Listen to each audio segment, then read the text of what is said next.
Assalamu alaikum, good evening, and welcome to another live edition of Hajj Day to Day. Today on the Islamic calendar is the 5th of Dhul Hijjah, and the year is 1435. On the Christian Gregorian calendar, today is the 29th day of September 2014. Thank you again for tuning in to another edition. We're continuing to dedicate this program to covering all aspects of Hajj, all the recent developments, news and information, and then also we're joined tonight in the studio with the professor of Islamic Studies from Al-Azhar here in Cairo to talk about another aspect of preparing for Hajj. Some of the news items that we're going to cover tonight related to the Hajj, we're going to continue to see the authorities there, the Saudi government, they're continuing up until the last moment to make all the final touches in preparation for ensuring that the situation is secure and prepared to handle the millions of Hajjis who have come to perform their religious duties this year. We're going to look particularly at the food services. They're going to be inspecting all the eateries. Hundreds of eateries, thousands of eateries are undergoing food inspections. We're going to look at this, as well as a look at the visas that are temporarily issued for people to come to Saudi Arabia to work. The government is disturbed because they're discovering that people are abusing these work Hajj visas. We're going to see what is disturbing about this, as well as another continuing look at the movement of Muslims from their countries throughout the Muslim world into Saudi Arabia. The president of Bangladesh, he's expected to leave early tomorrow morning. He is going to be hosted by the king as a royal guest for the Hajj this year. This is a summary of some of the news that we're going to present in the news segment of the program. Following the news, for our social segment tonight, again, as I said, we're joined by Professor El Danawi from Al-Azhar University, talking about this Hajj is a one-in-a-lifetime opportunity for many of us. I think it's fair to say the majority of us can only afford to do this once in a lifetime. And so we need to take advantage of the time and use it wisely. So this is the topic of our discussion for the social segment following news. Before we get to this, we'll take a look at one thing that happened on this day in history. The year was 1923. This is a very important movement, an important step in the movement that establishes the modern state of Israel. On this day in history, the British mandate took effect. What this did was set aside territories, paving the way for the establishment of the state of Israel in Palestine. Again, the year was 1923 on this day in history. Just one thing from this day in history. We'll take a break and then come back with the news. Assalamu alaikum.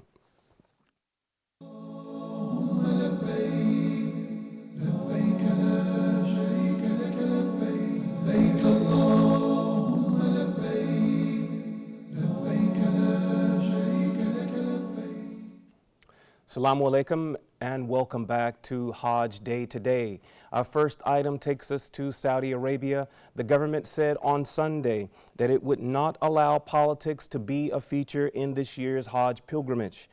Sunday's the Interior Minister, Prince Mohammed bin Khanif Abdulaziz, he said, quote, that the behavior that spoils the pilgrimage atmosphere, endangers the lives of pilgrims, and distracts pilgrims away from their main spiritual pursuit will be totally blocked, end quote. Prince Mohammed, he continued by saying that all security agencies will be working to prevent the behavior that contradicts or distracts the essential spiritual spirit of the pilgrimage and arrest those who are using politics or ideological slogans and starting arguments to try and influence the pilgrims in one particular direction or another. The Arab world is currently experiencing very painful crises in a number of countries, particularly Libya, Syria, and Iraq. Also, the most recent battle in the ongoing 66-year-long war against the occupation in Palestine just ended 4 weeks ago.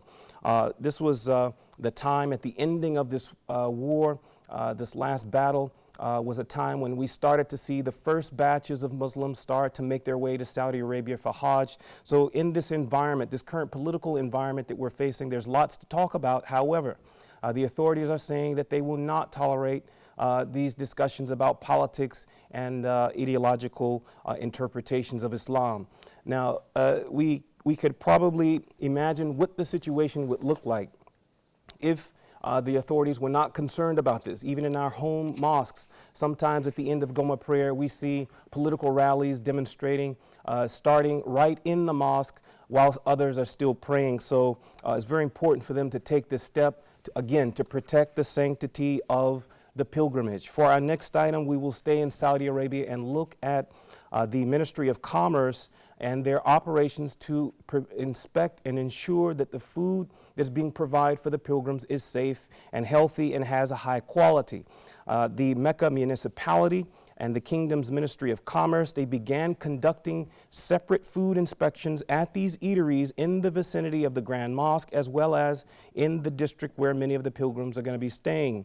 The authorities, they want to ensure that the best quality food is available for the pilgrims. Ahead of this public health inspection, the head of this inspection, he said that the municipality has been deploying mobile inspection teams equipped with the latest technology to ensure that the food is being properly handled and stored. In addition to conducting these inspections, the public health teams have also had to dole out disciplinary actions against some of the people providing foods. One example is a catering company. They were fined nearly $6,000 for various violations. 250 warnings were given out recently by the authorities there. 11 restaurants were shut down for what they call substandard operations. Another 20 expatriates who were providing food for Hajjs were arrested for working without the proper government permissions. Some 50 street vendors that were being run by expats in the country were nabbed also for assorted reasons and irregularities. The Mecca municipality has set up over 20 centers near the holy sites for efficiency in managing their operations and processing violators. The head of the public health inspection said that they have allowed this year over 2,200 temporary vendors to operate, which is in addition to over 35,000 permanent shops that offer food and drinks for the pilgrims. For our next story, again, we were going to look at the telecommunications network in Saudi Arabia, in and around the holy sites. This very popular mobile provider in Saudi Arabia, Zain, they have announced recently that they have completed all preparations needed to provide Hajjs with the highest quality mobile telecommunication services for the Hajj season this year. Zain, it said it has successfully established the coverage at the holy sites with 4G services to provide high-speed data connections for the pilgrims. Additionally, Zain said that its services they include land, air, and sea ports. These locations have also been covered by Zain's mobile network services. In addition, the Makat stations are amply covered, they said. The company has also been handing out promotional gifts that include umbrellas to protect them from the intensity of the heat, tote bags, medical face masks, and bottles of water. They're chiming in on the current concern in Saudi Arabia with the MERS, the Middle East Respiratory Syndrome, as well as other concerns that people may have about staying healthy. So they're providing water and face masks as well as health kits for people. And they are ensuring that they will have their mobile services available for them. For our next story, we will take a look at these temporary Hajj visas that the government of Saudi Arabia issues. However, they're very concerned about a pattern that they're seeing. The Ministry of Labor has intensified its inspections of these seasonal Hajj visas that have been granted to temporary expats. These are workers for various Hajj services. This year makes the first time that the authorities have focused their attention on these visas and scrutinized them for irregularities and abuse. What the authorities are finding is that some of the foreigners are using the temporary seasonal work visas in large part to perform the Hajj.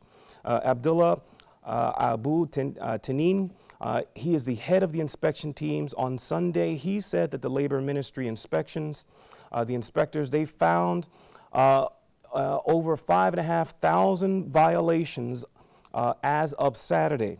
Abu Tanin, he also said that they found workers performing work that was different from what they were supposed to be doing. The workers hired for the season, they were found performing they were not at their prescribed locations, and they were again performing other duties. In addition to checking these work sites, the teams are also checking the various points of entry. So the government is stepping up to make sure that, again, for the first time, scrutinizing these work visas, and they found over 5,500, I think the exact number was 5,700 work visas, people working in Saudi Arabia using the work visa to perform Hajj. For our next story, we'll go to a mission that the Pakistani Hajj mission has launched to assist the Hajjis who are moving to Saudi Arabia for the pilgrimage. This is Pakistan's Office of Pilgrim Affairs in Mecca. It has mobilized a group of 1,600 staffers to provide Hajj service for the nearly 400,000 pilgrims from Bangladesh, India, and Pakistan to help them in performing the Hajj rituals more easily and with greater comfort. Saeed Abu Ahmed Akif, he's a Director General for the Hajj Affairs. He said that as of Friday, there were nearly 110,000 pilgrims who have already arrived in Saudi Arabia. Akif, he said that the mission's operation plan comprises of deploying these 1,600 staffers, including over 300 Hajj assistants, nearly 430 local assistants, and 130 in Jeddah and Medina. He also said that the plan includes a medical mission where nearly 68,000 patients have been seen and treated. There was also a report that during the treatment of some of these Hajjis, at least 27 pilgrims died in the process. There's not a lot of information about what caused the death of these 27 people. We'll have to look a little more and see what happened. But alhamdulillah, they're providing a service to make it easy for the Hajjis to travel and adjust once they get there. Next, we will go to take a look at a story from Saudi Arabia for a decision that has recently been made by the Hajj ministry to set the retirement age for these Hajj guides at the age of 65.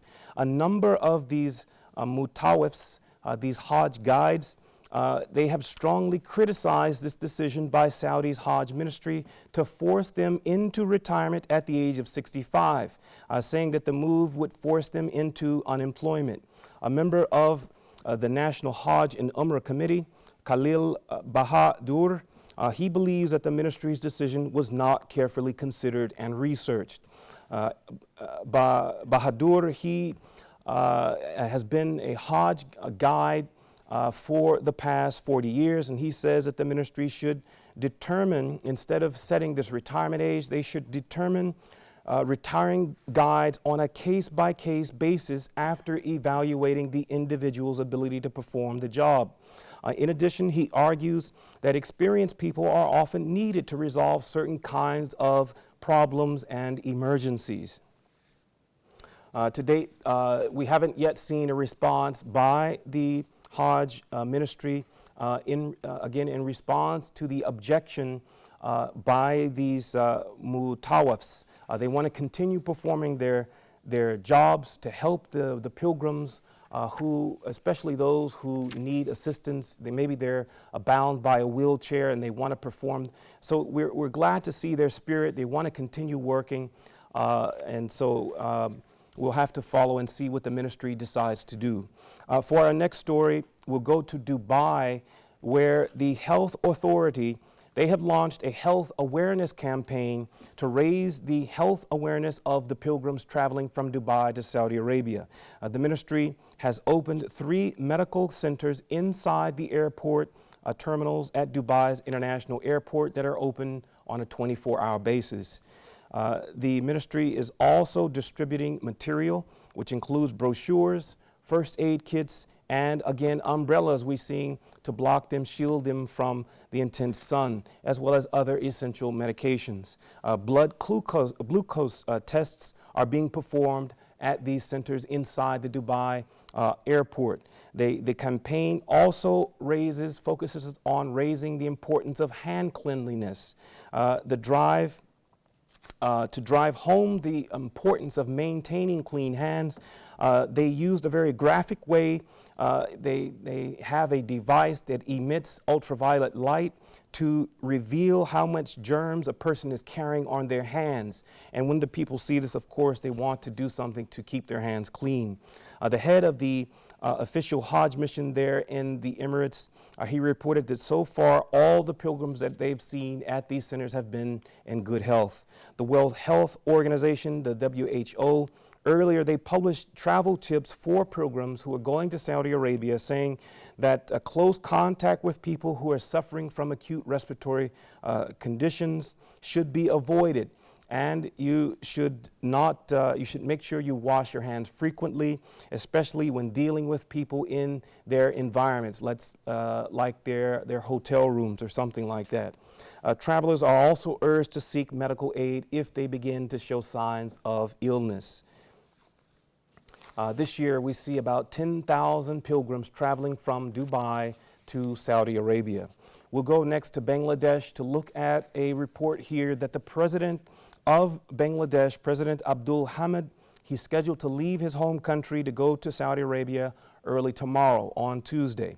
President Hamid's press secretary said that King Abdullah invited Hamid to be a royal guest for the Hajj this year while performing the pilgrimage. The president, he will seek the divine blessings while the president is there of Allah subhanahu wa ta'ala for his country, to continue to in peace and prosperity and in wellness.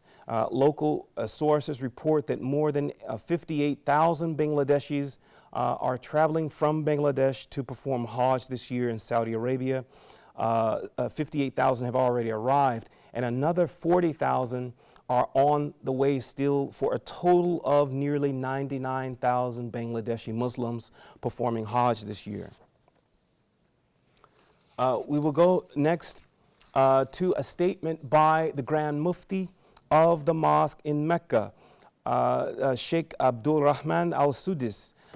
He has signaled out the pilgrims from Malaysia for what he said was their exemplary attitude and discipline when following the Hajj procedures. Al-Sudis, who is also the head of the Permanent Committee for Islamic Research and issuing fatwas, he also praised Tabung Haji. This is a Hajj pilgrim fund in Malaysia. He praised this fund for excellent management of the Malaysian Hajj pilgrims.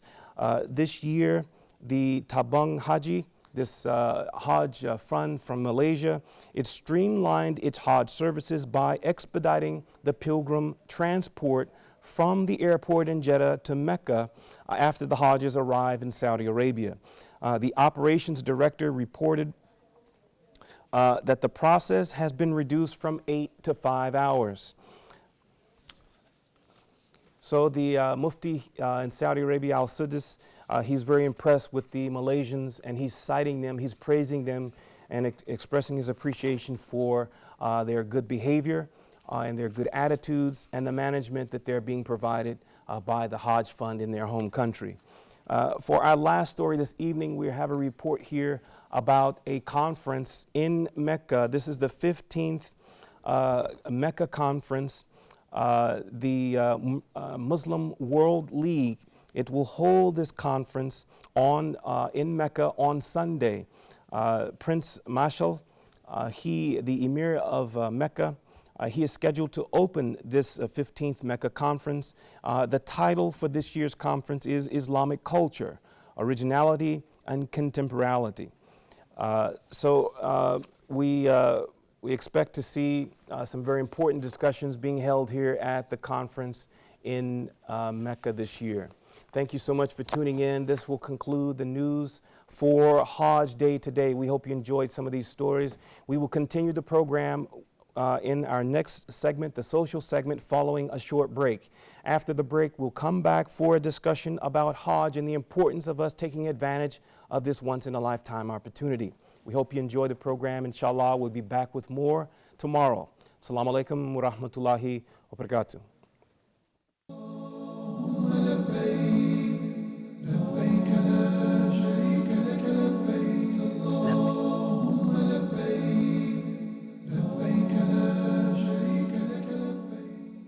Assalamu alaikum wa rahmatullahi wa barakatuh. My dear brothers and sisters in Islam, welcome back to Hajj Day today. It's so beautiful to be back with you here tonight as we continue to talk and lead up to our Hajj season, inshallah, that's about to start very, very soon in the next few days. The day of Tarwiyah, inshallah, is going to be on the 8th, which is Thursday. The big day, the day of Arafah, is going to be on Friday, inshallah, and then the first day of Eid will be, inshallah, on Saturday. We ask Allah subhanahu wa ta'ala to grant us all a happy Eid, Eid Mubarak to all of you, my dear brothers and sisters, beforehand. And inshallah, we ask Allah subhanahu wa ta'ala to allow us, all of us who are watching here tonight, to benefit from the lessons of Hajj. Whether we are people who are at Hajj this year or those of us who were not able to make it this year but are going to be watching their brothers and sisters perform Hajj. There are many lessons that we can all learn. And tonight, inshallah, my dear brothers and sisters, I'm going to be joined by two great guests that you've seen here often on our programs on Huda TV, especially on our nightly program, Huda Tonight. And we're going to summarize these lessons so that in this specific episode, especially our brothers and sisters who are watching us either from Mecca or from Medina or anywhere else, close to those two areas, can really contemplate on these lessons before they begin their Hajj. And those of us who are going to be watching our brothers and sisters during the Hajj season through our TV sets, we can also contemplate about these great lessons and implement them in our lives, inshallah. So, my dear brothers and sisters, I'm going to be joined in just a moment by Dr. Mahmoud Ad-Dinawi and by Sheikh Zakaria Ibrahim, inshallah. So, we'll take a look at this short report and then we'll be back to begin our discussion.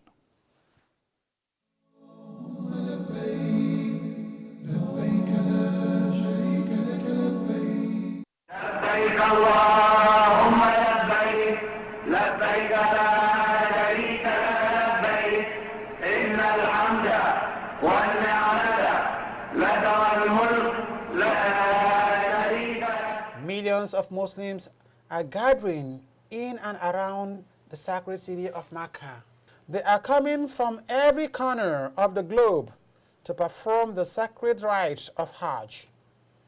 We pray to Allah to bless all Muslims and accept their Hajj and devotions. The pilgrims come in peace and spend their time together in the most peaceful and respectful manner. They do not harm anyone or anything. This is also the spirit of Islam. Islam is a total commitment to care, compassion, and kindness. Hajj is the symbol of this commitment, and it must be manifested in our daily life. The pilgrim keeps on moving all the time, all the way, with tawaf, sa'i, going to Mina, Arafat, Muzdalifah, Mina again, around the Jamarat and other places. It is a dynamic ceremony, and this is the way a Muslim's life should be. Motion, action, and sacrifice. These things bring success in this life and salvation in the hereafter. Hajj is a practical field where pilgrims are trained to be tolerant, patient, and restrain their anger, which is caused by the crowd of people. Tiredness and fatigue, either on the way to Hajj or during tawaf, circumambulation, sa'i, throwing pebbles, or any other rites. Pilgrims know that they are guests of the merciful soul, honoring them and being patient with what some of them do is a sign of glorifying Allah the Almighty. During Hajj, pilgrims do great deeds within a short period of time in different places that are far from each other and crowded. This shows that humans have great potential and a latent energy that, if utilized, would yield its fruits in double or even more than this. This is a great lesson for Muslims that teaches them to get used to utilizing time and not wasting it. When a pilgrim sees the crowds of people surging over each other at one place while wearing the same type of clothing, uncovering their heads and wearing only izar, lower sheet, and rida, upper sheet, while abandoning the pleasures of the worldly life, he will remember the day of judgment and thus will prepare himself for the hereafter, as he will look down upon the joys of life and disdain indulging in its pleasures. How abundant are the lessons of Hajj, and how great are its blessings. May Allah grant us all the ability to visit His house and perform the Hajj in the manner of the Prophet Muhammad sallallahu alaihi wasallam. لبيك اللهم لبيك لبيك لا شريك لك لبيك إن الحمد والنعمة لك الملك لا شريك لك. لبيك اللهم لبيك لبيك لا شريك لك لبيك. Ameen to that last beautiful dua. May Allah subhanahu wa ta'ala reward Brother Ismail, who is a producer here at Huda TV. May Allah subhanahu wa ta'ala reward him greatly for writing this report and narrating it with his beautiful voice, inshallah. My dear brothers and sisters, thank you so much for continuing to be with us here this evening as we try to summarize for you some of the lessons of Hajj. And we decided to call tonight's episode Seize the Moments of Hajj, because they're really just a few moments. You know, people may think that Hajj is a really long process, but when you're a person who actually does Hajj, you'll see that time flies so quickly and you need to do so many things. So, you know, you may actually miss out on a lot if you don't concentrate. So we hope, inshallah, that we can beforehand, before going to Hajj, contemplate on some of the lessons that we can learn, whether we're going to be at Hajj this year or we're going to be watching it through Huda TV, of course, and other channels as well, inshallah. Let me welcome my great guests here tonight. Sheikh Zakaria Ibrahim, Assalamu alaikum wa rahmatullahi wa barakatuh. Thank you so much for being with us. Alhamdulillah, pleasure. Jazakallah khair. Barakallah feek. And Dr. Mahmoud Al-Dinawi from Al-Azhar University. Assalamu alaikum wa rahmatullahi wa barakatuh. Thank you so much for being with us. It's my pleasure too. Barakallah feek. Sheikh Zakaria, let me begin by asking you about pilgrims. Our brothers and sisters who may be watching us right now, either from Mecca or from Medina, they're going to be moving around all the time. You know, Hajj is not about just, you know, isolating yourself and sitting in one place and that way you get the reward. It's about moving. People are moving from making tawaf to making sa'i, you know, to going to Mina, to going to Arafah, going to Muzdalifah, coming back to Mina, you know, throwing the jamarat and all of these things. There are a lot of motions, actions, and sacrifices which bring hopefully success in this life and also salvation in the hereafter. We ask Allah subhanahu wa ta'ala for that. What are some of the lessons that Muslims can benefit from in their life from Hajj? Bismillah ar-Rahman ar-Rahim. Sallallahu alayhi wa sallam. I think so. I'll just elaborate on what you had mentioned, and something which maybe we could use to contemplate and ponder about is that if we look at some of the outward ibadah that we do in our daily lives, for example, like your salah, your fasting, your zakat, your sadaqah, your charity that you give out. If you look at Hajj combines both these actions, meaning that in Hajj, a person is walking, making the tawaf, there's movement. Same like in your salah, there's movement. And then also a person uses, like in zakah, you give your money to a recipient, you give from your wealth. It is a pact that you made with Allah subhanahu wa ta'ala that once your money reaches a certain amount, then you have to give off of that zakah. And similarly in Hajj, when you have the ability to perform that Hajj, now this person uses from his own wealth in order to go out for this Hajj. But one thing that we didn't realize is that Hajj, although it combines both these actions, it is much more intense. Like we have made mention, a person starts off with his tawaf, and then in that millions of people, and then it's his sa'i after that, which is also a bit of intense, it's intense, and then it's moving amongst those millions of people in the heat towards Mina. So all of these motions and actions are more intense. And similarly, like you using from your wealth, you're giving out, you leaving your business behind, you leaving, you're sacrificing, leaving a lot at home and moving towards this Hajj. So subhanallah, it is such a great and high action which has been blessed upon mankind. And I think that it is only with due respect that we take as much benefit as possible in order to gain. And inshallah later on in the show we will be speaking about the merits and the deeds which Allah subhanahu wa ta'ala has blessed on these few days, which we have made mention that it's just a few days, but so much of deeds and so much of gaining nearness towards Allah subhanahu wa ta'ala. Jazakallah khair. Barakallah feek. Dr. Dinawi, Hajj is a practical field. Pilgrims, mashallah, and the Hujjaj, they are trained about a whole lot. They're trained to control themselves, to be tolerant of other people, to restrain their anger.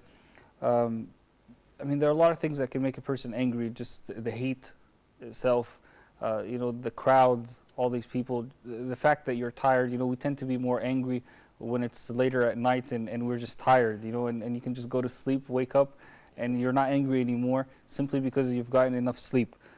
Fatigue, of course, is another reason. People, when they're making tawaf, and when they're making sa'i, and then when they're going and they stand for the day of Arafah and all of these things, are their akhlaq affected just like they're doing the sha'air or the rituals? Are their akhlaq affected, and are there lessons that we can learn from Hajj to improve our ethics and our akhlaq and our morals during Hajj and once we get back home? Yeah. Bismillah ar-Rahman ar-Rahim, alhamdulillah, wa salatu wa salamu ala rasulillah, sallallahu wa sallam barak alayhi wa alayhi wa sallam taslima kathira. Hajj is one of the acts of worship, and in each act, in a prayer we learn something, in fasting we learn something, in paying zakah we learn something, and the same thing applies to Hajj. The first and the most important lesson that we can learn is to forget about selfishness. Over there, you are for your brothers. As the Prophet ﷺ, he said that the example of believers as one body, if one part feels ill, the whole body itself will feel ill. So over there, you can, for example, you can give your umbrella to your brother. If your brother is in need, you can help him. You can, sometimes you might give him some of your money. You might, anyway, give him the priority as the Sahaba of the Prophet ﷺ used to do. And as Jazakallah khairan, you mentioned, you are controlling yourself. You shouldn't be angry, as the Prophet ﷺ, he said, "Man hajja falam yarfus wa lam yafsuq." The one who performs Hajj without arguing, without going into heat debates with others, without insulting, without doing all these things, then he will be back to his home as if he is a new born in a way, or a new baby born. So out of Hajj, of course, during Hajj we can learn many things, and after coming back, as we mentioned before, that one of the marks that the Hajj itself has been accepted by Allah subhanahu wa ta'ala is that you are as a new person. You are no longer having the bad habits that you had before. We learned from fasting before, right, that your fasting has been accepted, that you have been a little bit changed. And after Hajj, if the person hasn't been changed, then maybe his Hajj has not been accepted by Allah subhanahu wa ta'ala. And one So- of the most ways that gets people to Jannah is having good akhlaq, having Yes, good manners. Yes, and the Prophet ﷺ, he said that Sallallahu having good manners or having akhlaq, you will have the same reward as the mujahid and as the one who goes for the cause of Allah subhanahu wa ta'ala. إن الرجل لا يبلغ بحسن الخلق ما يبلغه الصائم والقائم. So by having this good akhlaq, you are getting a great reward by Allah subhanahu wa ta'ala. And Allah subhanahu wa ta'ala praised those who said, وَمَنْ أَحْسَنُ قَوْلًا مِمَّنْ دَعَا إِلَى اللَّهِ وَعَمِلَ صَالِحًا. Who is better than in saying is the one who calls for Allah subhanahu wa ta'ala. And Allah subhanahu wa ta'ala, before talking about prayer in Surah Al-Baqarah, He says, وَقُولُوا لِلنَّاسِ حُسْنًا وَأَقِيمُوا الصَّلَاةِ. And talk gently to people and then perform prayer. So subhanAllah, manners come first before even subhanAllah establishing prayer or performing prayer and so on. Barakallah feek. Thank you so much, Dr. Zainab. Sheikh Zakaria, when we witness our brothers and sisters at Hajj and we see the huge crowds and people, kind of shoving each other and pushing each other so they can kind of, get to where they need, and they're wearing very basic clothes, just maybe 2 sheets, we're reminded very much of the hereafter, the Day of Judgment. What lessons can we learn for our hereafter from either being in Hajj or watching the Hujjaj? I think so. On this matter here, we could combine it with what we were speaking of before, because we should remember when we are going out for Hajj that unfortunately you will find those who travel for Hajj with dishonorable intentions. Then you will find those who travel for Hajj to cause problems, like for example, you will get your pickpocketing. You will get those who are oblivious of the people around them, who do not take heed of the people, of their surroundings. You're pushing, you're shoving, so you get all of these qualities within, for example, the tawaf. And then you're also getting, with that, you're getting immense heat.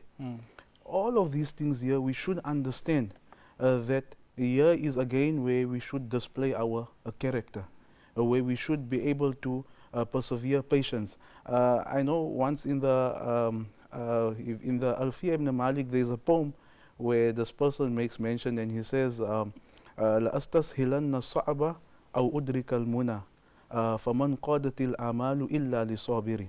That I will continue understanding my difficulties as ease until I reach my goals. And no goals are not reached except, or objectives are not reached except by those people who have perseverance and by those people who forbear. So we have a goal to reach in Hajj. And the goal that every person needs to reach in Hajj is for the acceptance of Allah. And the main role in that acceptance is going to be your character. And the way you associate with your surroundings and what is happening around you. So you're going to be humble as possible, with humility, with patience. Like Doctor was saying, that if you have an umbrella, passing it on, assisting an old person. Sometimes maybe you're with old people and they might push them around, having patience, not trying to fight, I remember when I and my friend went for our first Umrah, and we just wanted to reach the Hajar Aswad, And so I said to my friend, okay, let's hold each other's hand and we try and go. And before we could reach, we started seeing that we're no more on the ground, our feet is in the air because of all the pushing. So I said to him, you know what, I don't think so, I'm going to, because what happens is you literally become involved in pushing. Yes.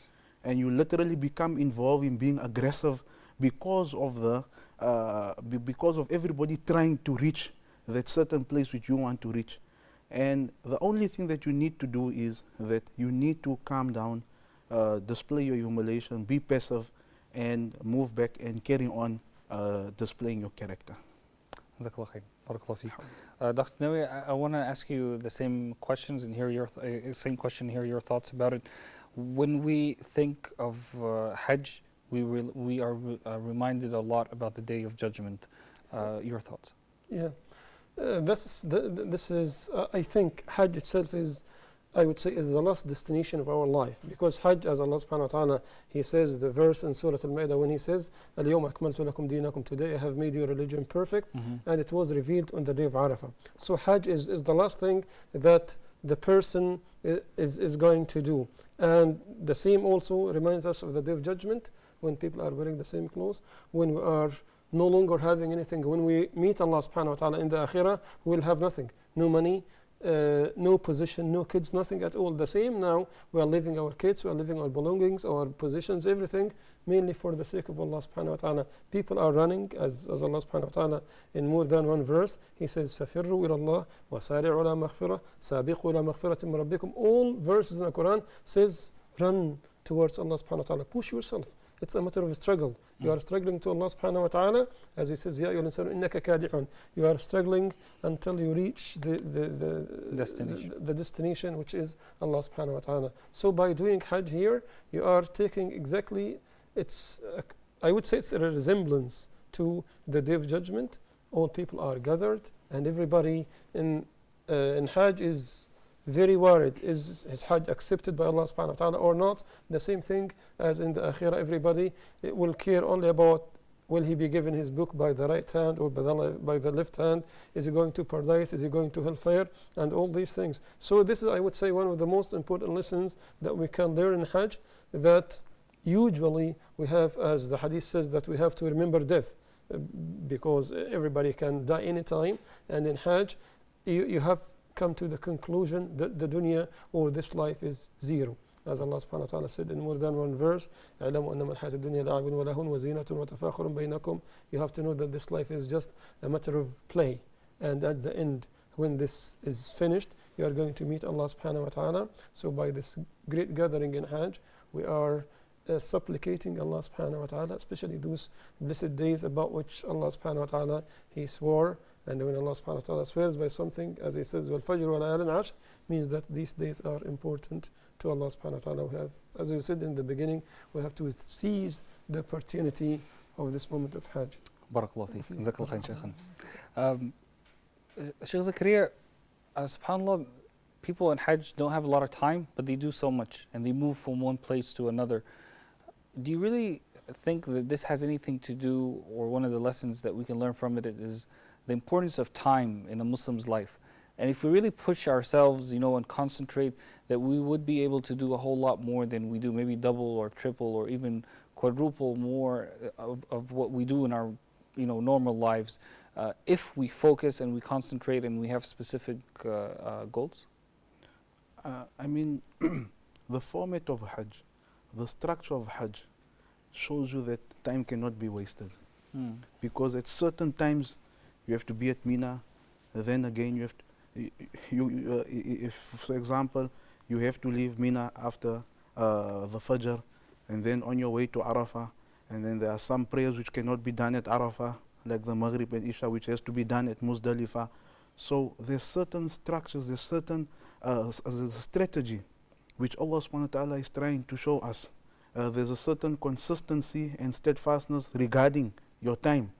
So most important here is that we need to realize that the time is most important. And like Nabi Sallallahu Alaihi Wasallam had mentioned on the day of Qiyamah, that a person will not move a step forward until he is asked on four things: your life, and how did you spend it; your knowledge, and how did you give over your knowledge.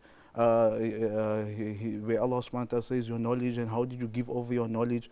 And for where Allah subhanahu wa ta'ala will ask also of your time, and how did you spend your time, and your wealth, where did you earn it and how did you earn it. So all of this here is to do with time. So verily the time of Hajj is a very important time, and it should be taken heed of, that we try and not put this into wasteful time, rather make this a fruitful time where we derive maximum benefit from this short period. Excellent. Jazakallah khairan. Dr. Zainab, do you think if we do that, what Shaykh Zakaria was talking about, that when we come back home we would be able to do a whole lot more than what we usually do? Yeah. We will have, more system, or our life will be more systematic according to the things we did in Hajj, and we will realize the importance of time, as Brother Zakaria said also. And as Allah subhanahu wa ta'ala, the Quran dedicated some chapters having the names of times, like Al-Layl, like for example Al-Fajr, like Al-Asr, because they are very important. Our age anyway is very limited. And the Prophet he said in the hadith, اغتنم خمسا قبل خمس, try to choose these chances before you lose them. And he said in another hadith, there are two blessings that people are unaware about, which is health and leisure or spare time. Usually the Muslim shouldn't have this expression which is called spare time, or I have to kill the time in a way, because all our time, either you are making dua, either you are making remembrance of Allah subhanahu wa ta'ala, you are indulging in ta'at, involving yourself in ta'at to Allah subhanahu wa ta'ala, as Allah subhanahu wa ta'ala praised Sayyidina Zakaria alayhi salam, and he said, إِنَّهُمْ كَانُوا يُسَارِعُونَ فِي الْخَيْرَاتِ. They used to compete in doing goodness. As the example of Sayyidina Abu Bakr and Sayyidina Umar, they were racing one another. Sayyidina Umar one day he said, I'm going to make something that Abu Bakr can never do. I'm going to dedicate half of my money for the sake of Allah subhanahu wa ta'ala. And over there, he found Sayyidina Abu Bakr dedicated all his money for the sake of Allah subhanahu wa ta'ala. Right? So this is the Hajj, the one who has gone for Hajj, and the one who is about to go inshallah next year. May Allah subhanahu wa ta'ala give me, you and Brother Zakaria and all viewers this chance inshallah. Right? So we have to get ready, because life runs subhanallah very, very fast, more than we imagine. It's just some time and then it's done. My next question is to both of you, because I think it's really important and relevant in the time that we live in. You see some people today, it's becoming the norm that during Hajj, as they perform Hajj, for them to take pictures, videos and things like that of what they're doing and post it on Facebook, and make sure everyone who's watching them is up to date about what they're doing and things like that. You think this is the right time to do that during Hajj, or maybe should a person wait till they get back home and focus more on Hajj? I'll begin with you, Sheikh Zakaria. In fact, when I was back home when I went, I stayed. My wife is from Cape Town. I'm from Joburg, so it's two different cities. And we went after Ramadan. I went to visit in Cape Town, and we met some of the people that went for Hajj. And the stories that they mentioned to you of how, when leaving the home, the airport used to be full of people seeing off their families. It used to be such a moment of sadness. And let us go a bit back in history, where people would travel maybe for 6 months or up to a year. Expecting not to come back. Expecting not to come back. And when they used to come back, it used to be for months that they would tell people of how Hajj was. And how and people didn't have an idea of because it made everybody yearn to make that effort to go for Hajj. Now you can make a virtual Hajj online. Now you can make. Now the thing is, coming back to my point again, is that you make so much of sacrifice. You are from amongst those people that has been accepted to perform this Hajj. You are using, you have valuable time which many people will maybe not see, which many people have cried to Allah subhanahu wa ta'ala, but they have not been accepted. And here you are accepted. Is it not unfair for that person who now is in tawaf in front of the Kaaba, and you are busy taking videos? Because definitely your concentration is gone, 100%, because you need to upload the photo. Then you need to see the likes, how many comments, so how many shares, and who's commenting and who saw, So subhanallah, this is such a major distraction. Such a major distraction, and I leave it to the audience for themselves to. This is something which you can contemplate yourself. So that they don't say, for example, a person is being extreme. This is just to assist us in gaining what we have mentioned before about time, that you spend this time with so much of dedication, with so much of contemplation, with so much of comprehension and pondering, that you reach the stage where Allah subhanahu wa ta'ala accepts this Hajj of yours, and you become a reformed person who has time and who utilizes his time and who has structure in his life. Barakallah feek. Jazakallah khair. Dr. Nawi, your thoughts about the likes, the comments, and the shares? And the pooks, Yeah. if his account is down in a way. Subhanallah, totally I disagree with this point in a way, right? Because here this is one of the ways that the shaitan is using, right? When someone, for example, I saw a picture to do for a famous person in a way, is supposed to be a da'iyah, and he's in front of the Kaaba, and so every moment he is going to change his status. Now I am in front of the Al-Hajar Al-Aswad. Now in front of the Kaaba. I am in front. So what's this, ya akhi? Subhanallah, we said from the very beginning that Hajj means you are disconnecting yourself from the dunya. You left the most valuable things. You left your wife, you left your kids, you left your money, everything. So leave the mobile. And when you come back, you can say, Alhamdulillah, by Allah subhanahu wa ta'ala success, I managed to go for Hajj. It was a nice time. But it's not necessarily that every moment you are going to check your mobile, the Facebook, the comments, the likes, the dislikes, and right? And I don't know, subhanAllah, how can the person, does he find time there to do this? The time there should be, subhanAllah, it's just a chance. As they say, Christmas comes only once. So this Hajj, it might be the only time that you can go for Hajj in any way. So are you, subhanAllah, you have enough time to make photos and upload videos and upload these things and put this on Twitter and this on Facebook, and this is a waste of time. And I can't say that it is going to spoil your Hajj, but I think it's going to decrease or make the reward you are going to get is a little bit less. And I always say when I give Friday speeches, I say to people, subhanAllah, we have to feel shy when we are in Allah's house. How you are in Allah's house and you are responding to a phone call, how you are in front of the Kaaba and you are, for example, writing a comment or responding to, for example, a message or whatever.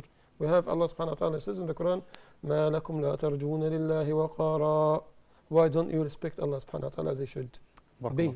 Sayyidina Imam Ali Zain al-Abidin, I think, may Allah be pleased with him, and the rest of the family of the Prophet, when he was praying, he would shiver and his face would be changed. And people say, oh Imam, what happened? He said, don't you know I am going to stand in front of whom? I am going to stand in front of Allah subhanahu wa ta'ala. So I am scared of Allah subhanahu wa ta'ala. Barakallah feek. Just to prove to our brothers and sisters that we're not extreme, as you were just saying, and that we're not against social media in general, but of course I agree with everything that you said. Alhamdulillah, I mean, both of you said it so beautifully. But just to prove that we're not extreme, we're actually going to show our social media segment right now, inshallah. And my dear brothers and sisters, what we do is that every week we take quotes from famous callers and scholars on Facebook, inshallah, and we try to share them with you. So please do enjoy this social media segment. We'll be back in just a moment.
Assalamu alaikum and welcome back, my dear brothers and sisters.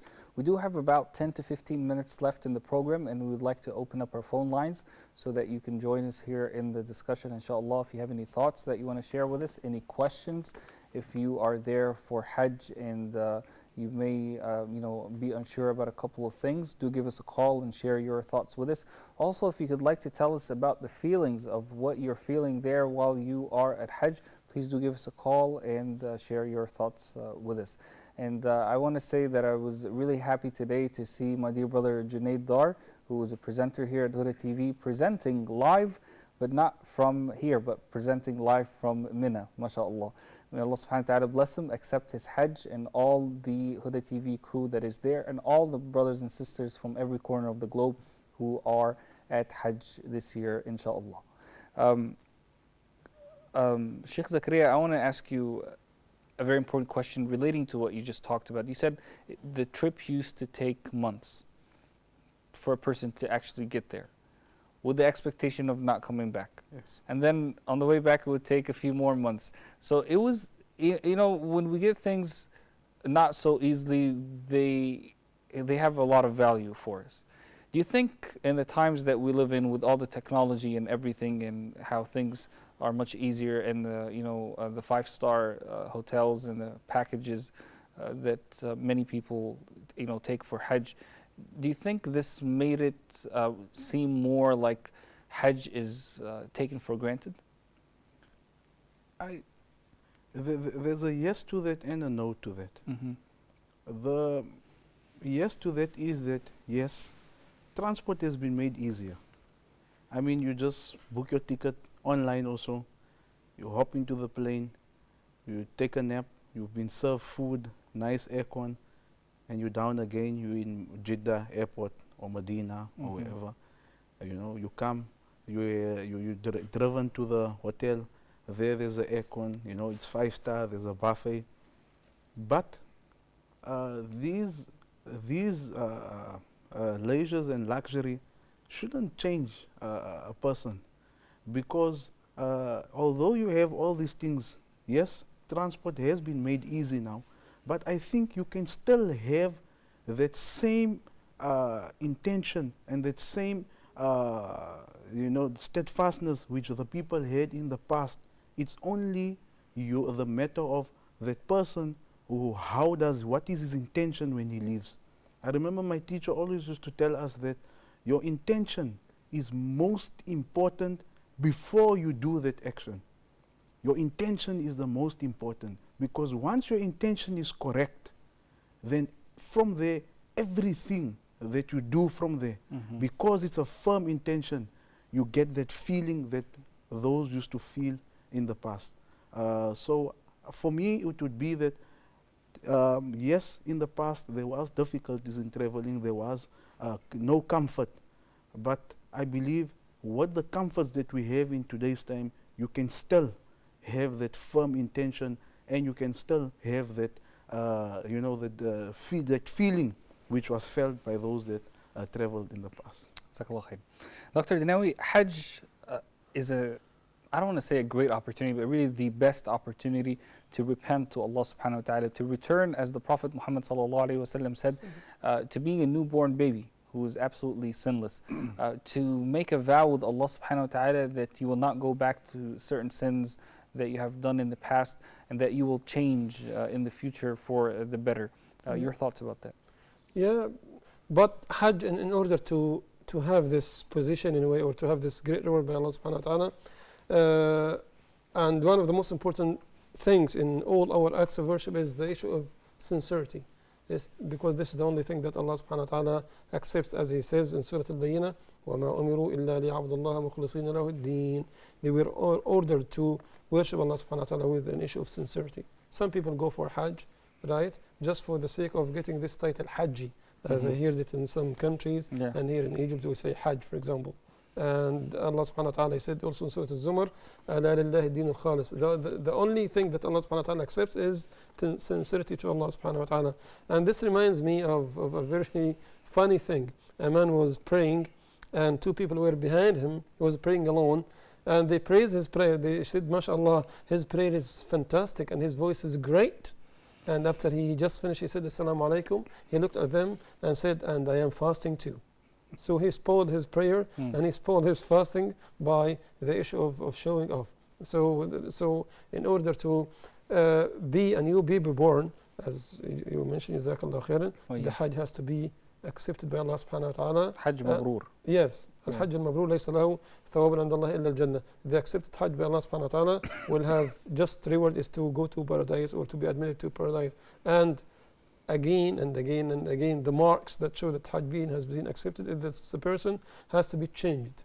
Characters, how he is going to deal with people, and how he is going to deal within his family, how he is going to show us that he is no longer this person before Hajj, and now he is a new baby born. And the community itself has to benefit from him. He has to teach people ethics. He has to influence other by his new, behavior and the things that he learned from Hajj. Barakallahu feek. Sheikh Zakaria, sometimes we waste our money on things that we may not need. Maybe things that we want or things that we desire, but things that we do not need.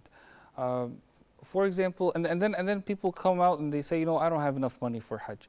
But you see that same person, he has a, mashallah, nice house, but then he went and bought a bigger house, right? And that's why he doesn't have money. At the same time, a person, he has a good house, but then instead of saving money for Hajj, he goes and buys a piece of land, for investment or things like that. We're not really saving for Hajj. I mean, do you think that Allah subhanahu wa ta'ala may, give a person sins, or punish a person for saying that, I don't have money, and technically they don't. If you look in their bank account, you know what I mean, they may not have enough money for Hajj, but maybe they wasted a lot of money on things that they may not need, or they went and bought extra things like an extra house, or a house in another country, or a piece of land, or whatever that they may not need, and they put Hajj in the back seat. The best way to approach this question, so that we may all understand the wisdom through this question, is that first of all, for the acceptance of anything, there needs to be a sacrifice. For example, Allah subhanahu wa ta'ala says, وَالَّذِينَ جَاهَدُوا فِينَا لَنَهْدِيَنَّهُمْ سُبُلَنَا. There's a sacrifice, and the assistance of Allah subhanahu wa ta'ala comes with that sacrifice. If we look at most of the time, sometimes you already have a phone with you, and now the latest phone comes out, and now you need this. In fact, my friend has I think a Samsung 2, and his other friend has a Samsung 4, and he was saying that he's rather going to sell his Samsung 4 and buy the Samsung 2 because most of the fixtures are the same. It's only the size, or there's just a few more changes that is. So you're spending on those stuff. Then you're spending on branded clothes or other stuff which you do not need. And sometimes if we go back and we look at how the scholars have made what is the meaning of a person who has the means of going, and sometimes we do not realize that we waste so much, that had we made a small saving account, had we made, and in fact some of the banks do have those accounts where a person could have joined with his family instead of going for a long holiday, or instead of going for, because today's time, sometimes in our minds it is indoctrinated in our minds that December is holiday time. It's indoctrinated in your mind that June, when you get off, it's holiday time. So all of these things, had we not implemented these ways that the West has indoctrinated into our minds, and we come to understand that it's not only, Hajj was never only for the rich. It's all about acceptance. And many a times you find very poor people who come for Hajj. Definitely. So how did, and many a times you find that there's rich people who never ever went for Hajj, who own millions of rands or millions of dollars, but he hasn't been for that Hajj.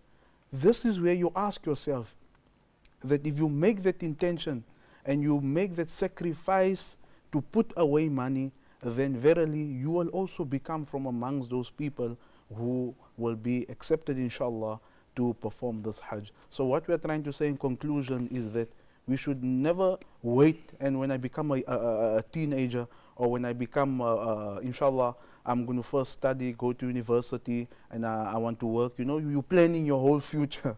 Without planning Hajj. Without planning Hajj. And then you end up saying, I don't have money for Hajj. I don't have money for Hajj. So it's not an obligation for me, right? So what we're saying is, make that small. And subhanallah, what is the best part of this year is that I read in the commentary of the hadith, innamal a'malu bin niyat, that if you have a firm intention to do something and you do not get the opportunity to do that, then Allah subhanahu wa ta'ala will grant you the reward for that firm intention of yours. So you can either go for the Hajj physically or internally make that firm intention. And if you did not go physically, then inshallah when you close your eyes, Allah subhanahu wa ta'ala will still give you that reward for the intention that you had made and the effort. Jazakallah khair. Barakallah feek.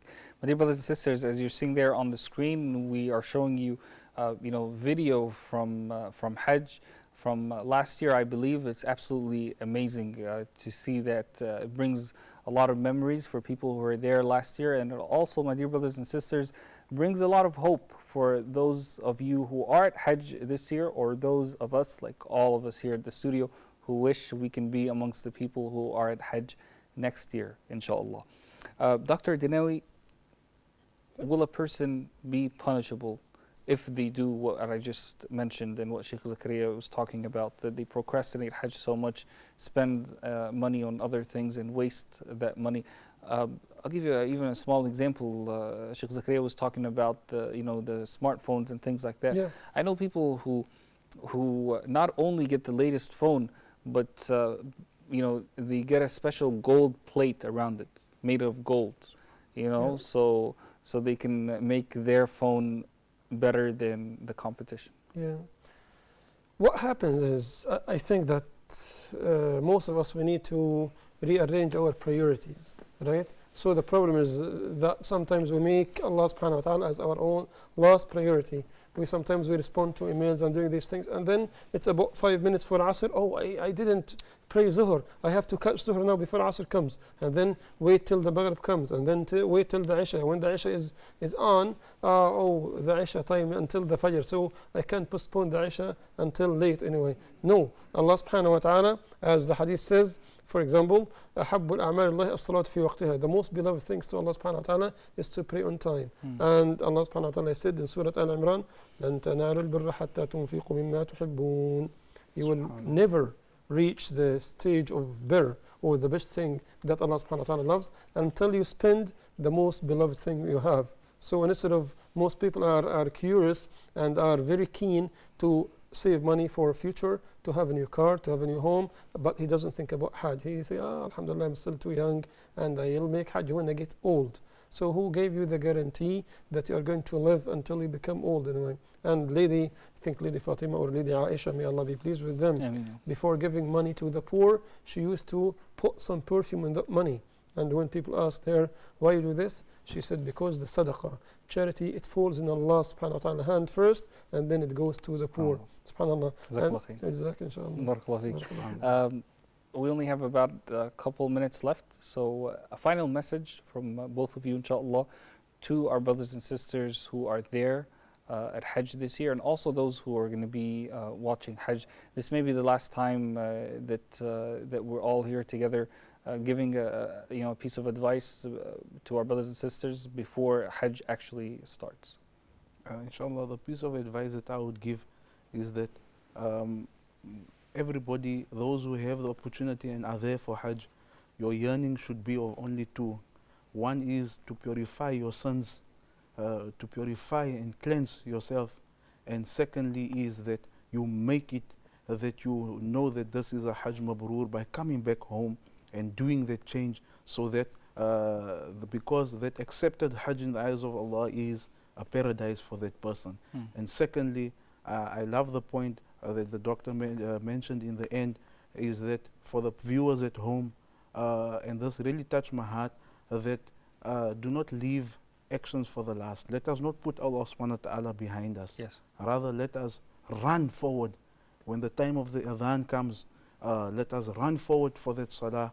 When the time, now if those who have intentions to go for Hajj, let us take a look again at our lives. Let us look at the people who are there for Hajj and take heed and take a lesson from this year and make that effort to be those that will next year, inshallah, or in few years to go, time to come. May Allah accept all of us to go for Hajj, inshallah. Barakallah feek. Jazakallah khairan, Shaykh Zakaria. Dr. Dinawi, your thoughts? Yeah, and my advice to my brothers and sisters there, inshallah, may Allah have their Hajj accepted, is concentrate only on Hajj. Concentrate on worshiping Allah subhanahu wa ta'ala and disconnect yourself from the people and try to connect yourself to the Lord of the people. Just make phone calls when it's necessary. You just want to say you are okay to your family members, to your wife, to your kids, but don't keep yourself busy with social networks and changing your status every few minutes. This is going to make you distracted away. And supplicate to Allah subhanahu wa ta'ala. And please, brother and sister, don't forget the sufferings of our brothers all over the world, and especially in different parts of the world, in Syria, and in Yemen, in Iraq, in Palestine.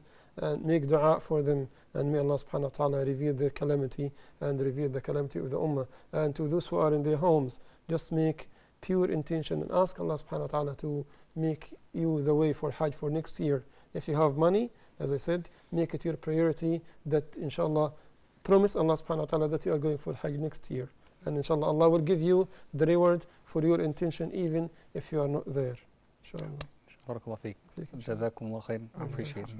My dear brothers and sisters, thank you so much for having been with us here tonight on Hajj Day Today, our continuous live coverage of this year's Hajj, the year 1435, after the hijrah of our beloved Prophet Muhammad sallallahu alaihi wasallam. Thank you so much to both of you once again for being with us. Jazakumullah khair. My dear brothers and sisters, we'll be back again with you tomorrow night, inshallah. Until then, assalamu alaikum wa rahmatullahi wa barakatuh.